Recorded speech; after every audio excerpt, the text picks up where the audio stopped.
স্বাগতম জনাইছোঁ পাব্লিকৰ ইউটিউব চেনেলটিলৈ। আজি এই ভিডিঅ'টোৰ জৰিয়তে শিক্ষামন্ত্ৰীয়ে আগবঢ়োৱা গুৰুত্বপূৰ্ণ মন্তব্য কিছুমান আপোনালোকলৈ আগবঢ়াম।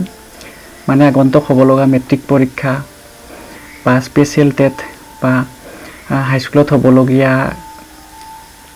চকীদাৰ বা কেৰাণীসমূহৰ নিযুক্তিৰ বিষয়ে কিছু কথা কৈছে। চাওকচোন তেখেতে কি কৈছে। আমাৰ শিক্ষা বিভাগটোক এটা শৃংখলিত মাননীয় মুখ্যমন্ত্ৰী ডাঙৰীয়াত গতিশীল বিভাগ কৰাৰ কাৰণে আমি কাম কৰি যাম। আৰু ইতিমধ্যে শিক্ষা বিভাগত খালী হৈ থকা যিসমূহ পদ আছে, শিক্ষকৰ উপৰি তৃতীয় আৰু চতুৰ্থ শ্ৰেণীৰ কৰ্মচাৰী, সেই পদসমূহ পূৰণ কৰাৰ কাৰণে অসম চৰকাৰৰ যি অভিলাষ 1 লাখ নিযুক্তি, সেই আঁচনিৰ ভিতৰতে এই শিক্ষক আৰু তৃতীয় আৰু চতুৰ্থ শ্ৰেণীৰ কৰ্মচাৰীসকলৰ খালী পদসমূহ পূৰণ কৰাৰো আমি ব্যৱস্থা গ্ৰহণ কৰিম। আমাৰ যিহেতু গৰম বন্ধ এমাহ হয়েই, সেইকাৰণে যাতে কোনো সময় ক্ষতি নহয়, তাৰ কাৰণে এই কোভিড কালৰ মাজতে আমি গৰম বন্ধৰ সময়কেইটা গৰম বন্ধটো আমি ঘোষণা কৰিলোঁ। এতিয়া পাঠদান কেনেধৰণে শ্ৰেণীকোঠাত আমি আৰম্ভ কৰিব পাৰিম নে নাই, এইটো সম্পূৰ্ণৰূপে নিৰ্ভৰ কৰিব পৰিস্থিতিটো কিমান ধৰণে কিমান পৰ্যায়লৈ উন্নত হয়। স্বাস্থ্য বিভাগৰ পৰা আমি অনুমতি পাম নে নাপাম তাৰ ওপৰত নিৰ্ভৰ কৰিব। কিন্তু পৰিস্থিতি যদি এনেকৈ অব্যাহত থাকে, তেতিয়াহ'লে আমি ইয়াৰ এটা বিকল্প মেকানিজম আমি ইতিমধ্যে গ্ৰহণ কৰিছোঁ যে আমাৰ শিক্ষকসকলে ছাত্ৰ ছাত্ৰীসকলক ঘৰতে এছাইনমেণ্ট বা হোমৱৰ্ক তেওঁলোকক দিব লাগিব। যদি গৰম বন্ধ খোলাৰ পাছত প্ৰতি 15 দিনৰ মূৰে মূৰে তেওঁলোকক হোমৱৰ্কখিনি দিয়া হ'ব, আৰু যেনেকৈ দিয়া হ'ব সেইখিনি ঘূৰাইও অনা হ'ব, আৰু ঘূৰাই আনি তাৰ ওপৰত এটা ইভালুৱেশ্যনো কৰি যাতে পাঠদানৰ প্ৰক্ৰিয়া এটা ঘৰত থাকিলেও সেইটো যাতে অব্যাহত ৰাখিব পৰা যায়, তাৰ কাৰণে আমি পদক্ষেপ গ্ৰহণ কৰি আছোঁ। অনলাইন প্ৰক্ৰিয়া চলি আছে কিছু ঠাইত, কিমান ফলৱতী হ'ব বুলি ভাবিব পাৰি?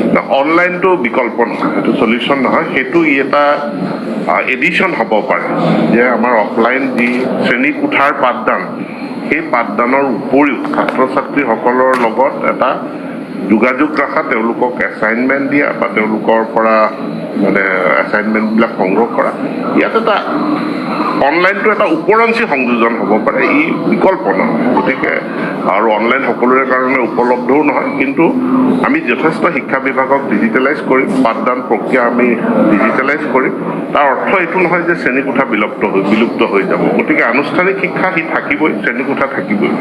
মেট্ৰিক পৰীক্ষাৰ কথা এটা সিদ্ধান্ত গ্ৰহণ কৰা হৈছে, সময় নিৰ্ধাৰণ কৰা হৈছে নেকি? সময় এতিয়ালৈকে নিৰ্ধাৰণ কৰা নাই, কিন্তু পৰিস্থিতিটোৰ যদি অলপ উন্নতি ঘটে, যদি স্বাস্থ্য বিভাগৰ পৰা আমি অনুমতি পাওঁ, এটা গাইডলাইন আমি পাওঁ, তেনেহ'লে আমি পৰীক্ষা পাতিবৰ কাৰণে সষ্টম হয় আৰু পৰীক্ষাটো অনুষ্ঠিত কৰিবই লাগিব। গতিকে এইটো ছেপ্টেম্বৰ হ'ব নে আগষ্টত হ'ব এইটো বেলেগ কথা, কিন্তু পৰীক্ষা অনুষ্ঠিত হ'ব। স্যাৰ অপশনাল যিটো সাবজেক্ট কৈছে দুটা হ'ব চাৰিটা হ'ব, সেইটো যদি আগতীয়াকৈ যদি অকণমান এনাউন্স কৰি দিয়া যায় তেতিয়া ল'ৰা ছোৱালীখিনি অকণমান ছাত্ৰ ছাত্ৰী হয়, আমি আগতীয়াকৈ এনাউন্স কৰিম, কিন্তু আজিৰ তাৰিখত এইটো চূড়ান্ত সিদ্ধান্ত হোৱা নাই, কিন্তু খুব সোনকালে আমি ঘোষণা কৰিম। স্যাৰ সংগীত বিদ্যালয় মহাবিদ্যালয় যিসকল ৰেগুলাৰ নিৰ্দেশনীয়া কথা পৰিৱৰ্তে তাৰ দৈনিক ভাতা হিচাপে নিয়োগ কৰা কথাটো তাৰ প্ৰতিক্ৰিয়া সৃষ্টি হৈছে। আমাৰ অসম চৰকাৰৰ সপ্তধাৰা বুলি এখন আঁচনি গ্ৰহণ কৰা। আমি গোটেইবিলাক সংগীত শিক্ষকক এনেধৰণে দৈনিক ভাত্তা দিয়াৰ কথা আমি নাই কোৱা, কিন্তু আমি যিটো কৈছোঁ যে আমাক একোজন শিক্ষক এখন বিদ্যালয়ত বা এখন মহাবিদ্যালয় 12 মাহৰ কাৰণে আমাক নালাগে।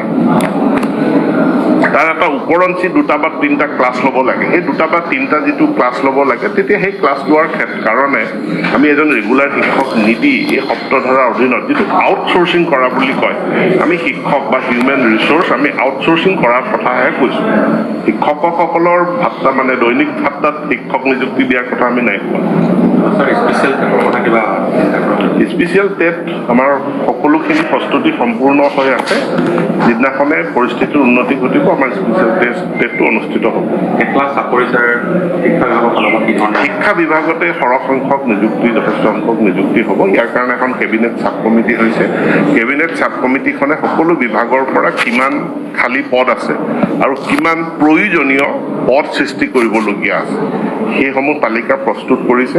আৰু ইয়াৰ ৰিক্ৰুটমেণ্ট পলিচি কি হ'ব, মানে মাধ্যম কেনেকুৱা হ'ব, কি প্ৰক্ৰিয়া কেনেকুৱা হ'ব, এইখিনি কেবিনেট ছাব কমিটিৰ যি ৰিপৰ্ট দিব, ৰিপৰ্টৰ ভিত্তিত নিয়োগ প্ৰক্ৰিয়া আৰম্ভ হ'ব। আজিলৈ ইমানেই আছিল। যদিহে আপুনি মোৰ চেনেলত প্ৰথম আহিছে চেনেলটো ছাবস্ক্ৰাইব কৰিব, শ্বেয়াৰ কৰিব। তো ধন্যবাদ।